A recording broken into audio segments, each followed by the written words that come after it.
First boy,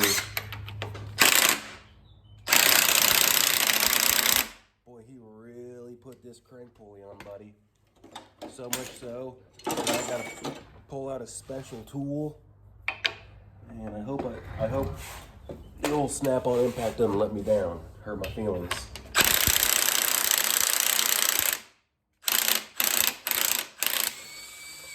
There at the end, that was a little impact trick for you. You don't just sit here and if the old impact that snap-on made just isn't sufficient. What you have to do is you have to play with the trigger a couple times and get the extra impact from the instant jolt of the instant trigger press. I can't really get too into the details on that. That's just something I learned. So let's get this timing cover off, but as you can see, I'll show you better. We have some severe rust issues, especially right here. I mean, just look at that puppy. It is just completely crusted out.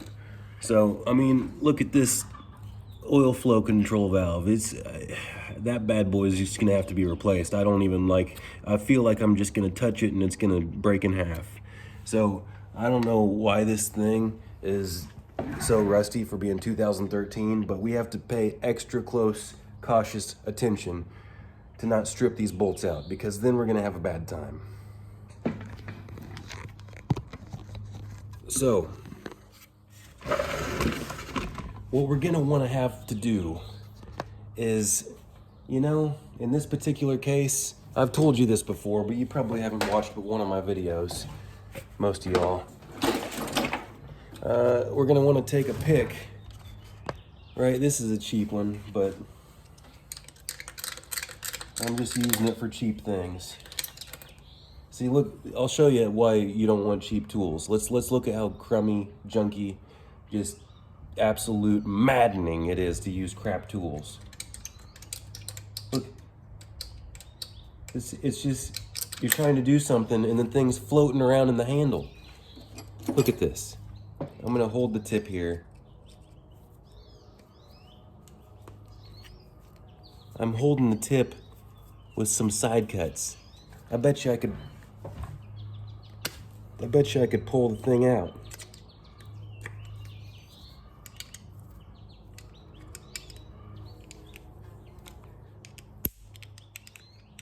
Oh yeah. That's Harbor Freight for you. Yeah, go keep on buying your Harbor Freight tools.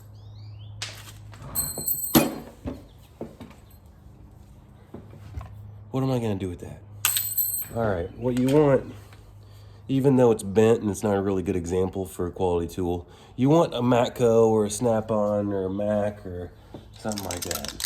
Tell me your favorite brand in the comments. And if you don't like videos like this where I waste a bunch of time and I'm a little bit wasting time with you, then give me a thumbs down. And you know what I neglected to do right here that I need to make you aware of? You know, what you're supposed to do is you're supposed to have a little spacer right here on this front crank bolt. And then you're supposed to put it back in. But what I've found is, you know, what I started doing, because they had the spacer, I had a nut that spanned it. So this is what I originally did, because I didn't always have my own, you know, we only had one of those. I probably could have asked for my own, but it's a little plastic spacer. Isn't that long. I had to go get another example, an old axle nut, which most mechanics have one of these laying around if you're anything like me and you save hardware. You've replaced a CV axle before and it's come with new nuts. That's how you get those, okay? It's not that you leave the nuts off the CV axles, you big dummy. Now, what I've done in the past is this, and I'm gonna go ahead and advise all you guys to at least do something like this and space it, because the moment I say just run the bolt in, then there's gonna be someone that experiences something or something, you know, I don't know, because I don't know everything, right? But for the longest time, I was spacing it out just like this with a nut. Just because we had a little plastic spacer that we were to do that with. And you can buy this, I don't even I've never bought my own special kit. I'm sure they sell a TFSI special kit. I'm sure it's probably even pretty cheap. Just do that. I don't care. So then, you know, I wouldn't get it real tight. I would just give it a first little blip, just a little, but that's if the engine's out. If the engine's in, you're not gonna be able to do too much like that. You're gonna have to use a pair of Nipex pliers, and you'll just have to go like this, which I wonder, even with that little blip, if I could get it loose with the pliers. Nope. Not at all. And theoretically, I don't need to take this cover off. This is a new style chain on here already, but I'm gonna go ahead and inspect it and make sure that this isn't a junk Chinese aftermarket tensioner, because I would not be happy with that.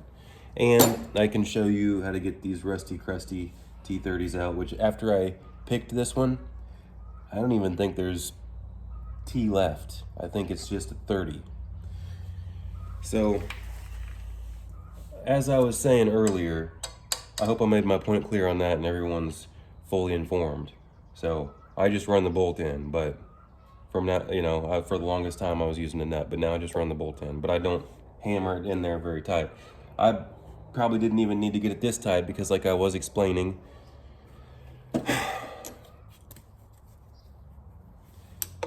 when it's in the car, all you can really do is snug it up with a pair of pliers anyway. So the thing is, I figure I have to cover every little thing.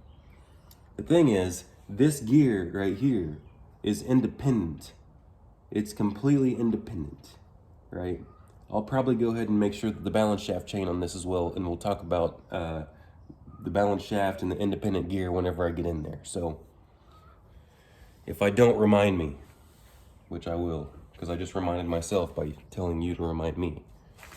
That's a little trick. That's another question I've been asked a lot of times. What engine can you use? Well, what engine you want is 2013 and up.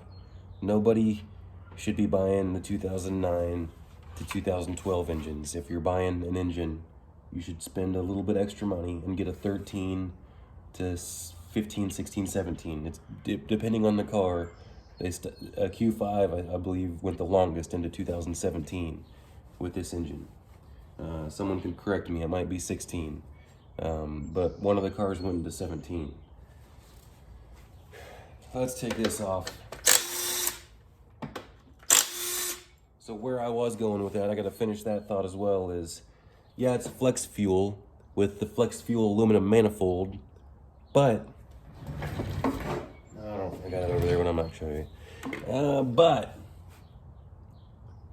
these two little extra holes to mount the fuel rail for flex fuel, the cylinder head's identical except for those, and that just means you have two extra holes. But you can't go backwards. You can't put a 2009 to 2011 cylinder head on a flex fuel engine, because they did something with the valve seats on the flex fuel, and they made these extra little holes right here. They made the extra little holes right here to mount that fuel rail, that flex fuel rail, this special stuff.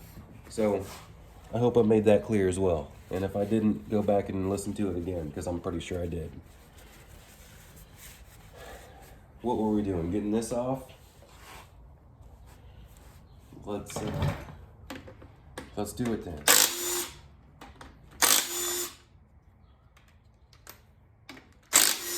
So that being said, most of the cars that had problems were the 2009 to 2011, 2012. Specifically 2009 to 2011, but 12s had a lot of problems too. And then also into the 13s and on, they had a lot of problems. But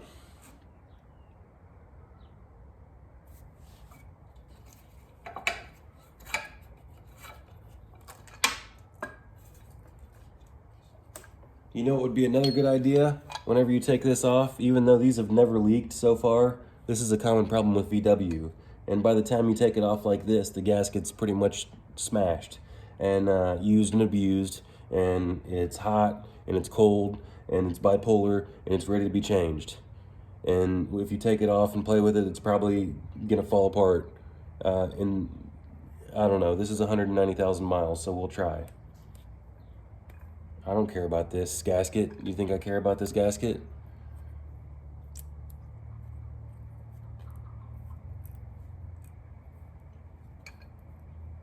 It's surprisingly supple.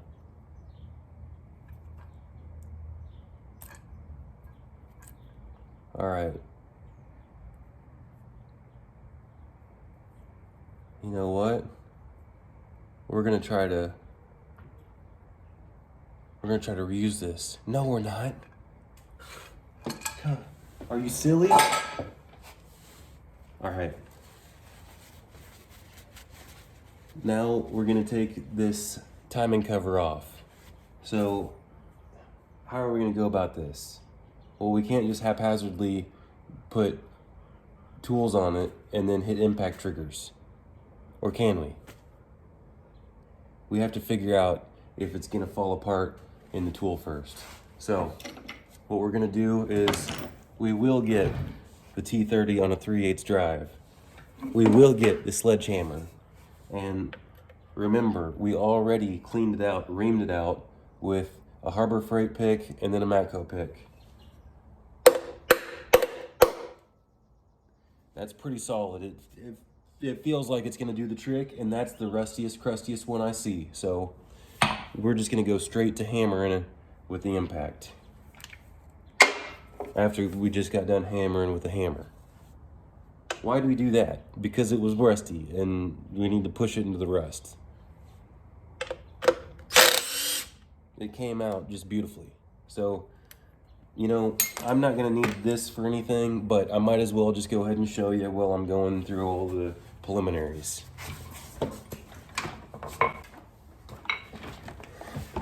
This is what we call an impact driver.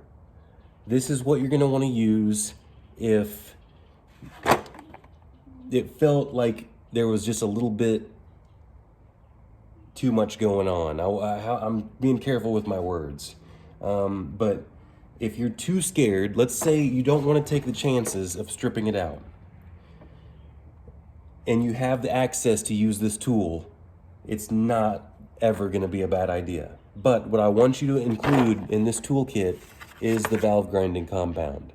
Because when you use this hammer bit, it's called an impact driver, right? You're gonna put you gotta make sure you use the right one too. Like for instance, this is Phillips. You wouldn't use a number 2 when you need a number 3 Phillips. I mean, look at these big bad Phillips. You know, sometimes this is a lot of times used to get the countersunk bolt out of the rotors, because that can be a really tricky bolt when you're doing brakes, because if you're not a hack, you like to be able to remove it and then reinstall it. You don't like to just throw it out, especially on a car like these Audis, where the rotor can float independently of the hub, and then it can make it a pain in the rear to put wheels on and off, because the rotor's floating independently with the hub and you're not lining up your bolt holes, and then you got to rotate the rotor and get it lined up with the hub, and then rotate the wheel up with all 3 and play pinko with your stinking tire rotation. So I hope I covered that. You definitely want the valve grinding compound in your impact driver kit, because if you're using an impact driver, there's no excuse not to put the valve grinding compound in the bolt when you do that, because that's going to give you extra grip. It's like riding a skateboard without grip tape or riding a skateboard with grip tape.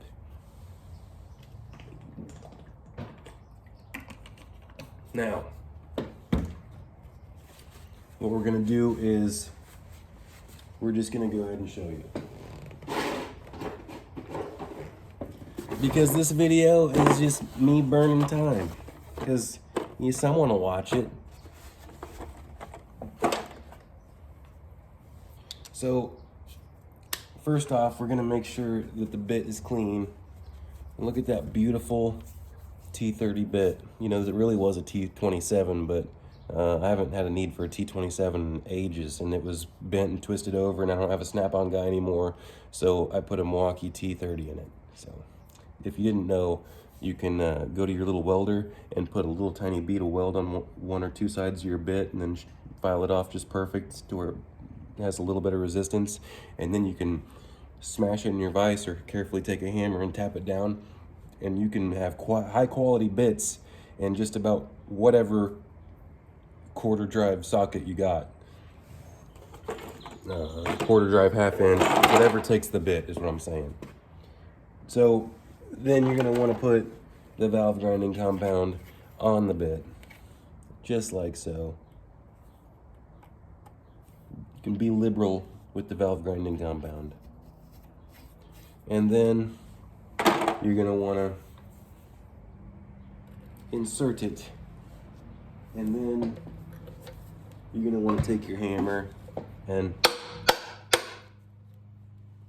it's spring-loaded action and it's hammer impact action. Just simply bust them loose. And really, you know, let's just go around. I'm not going to put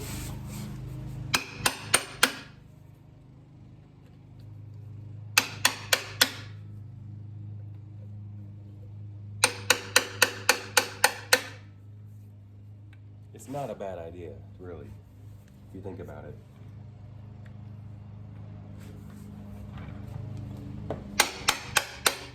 It's like an insurance policy when you do it this way. Because this is the last resort anyway, so you might as well not strip it out first.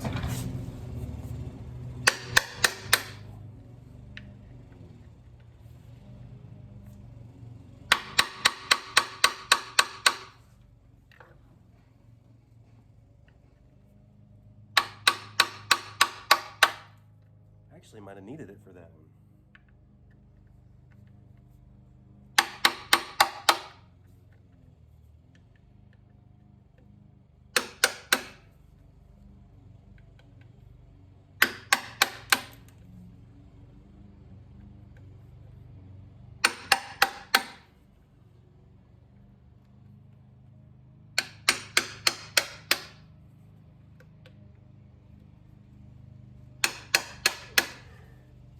Okay, so I was just thinking, if they don't have a impact bit for this yet, someone needs to give me royalties for this invention, because you should have a type of impact that is like a little mini air hammer. But I've done this before. I've actually taken an air hammer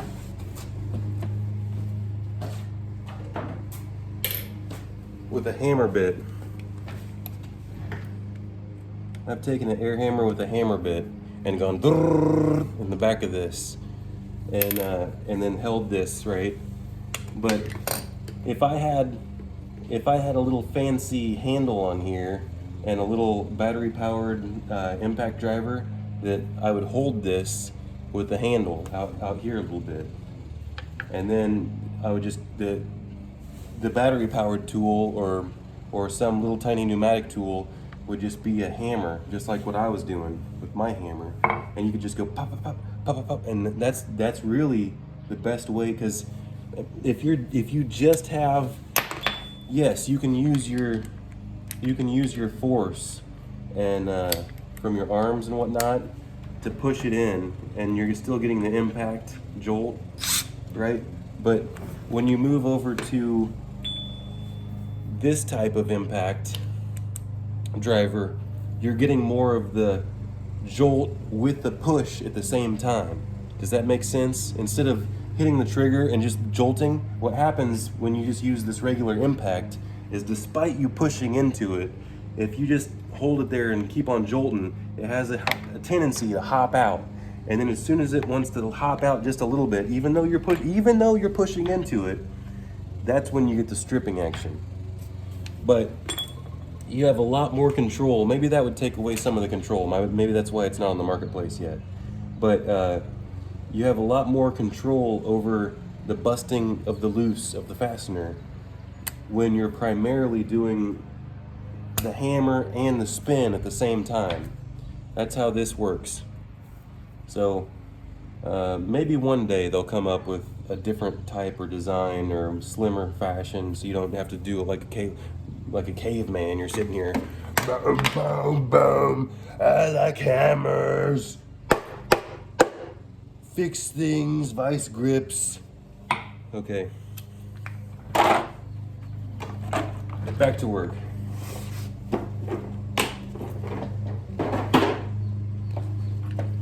So now that we busted them all loose with the impact hammer, now we know for a fact nothing's gonna happen with this impact. I mean, I could even use the smaller impact. I could even use this guy. I mean, typically this guy's gonna get everything out anyway. This is the Fuel M18, it should. And this gives you a lot more control than messing with something clunkier and heavier. It gives you more accuracy with, I would much rather use the lighter weight, quicker, brushless quarter drive shank. Yeah. Now,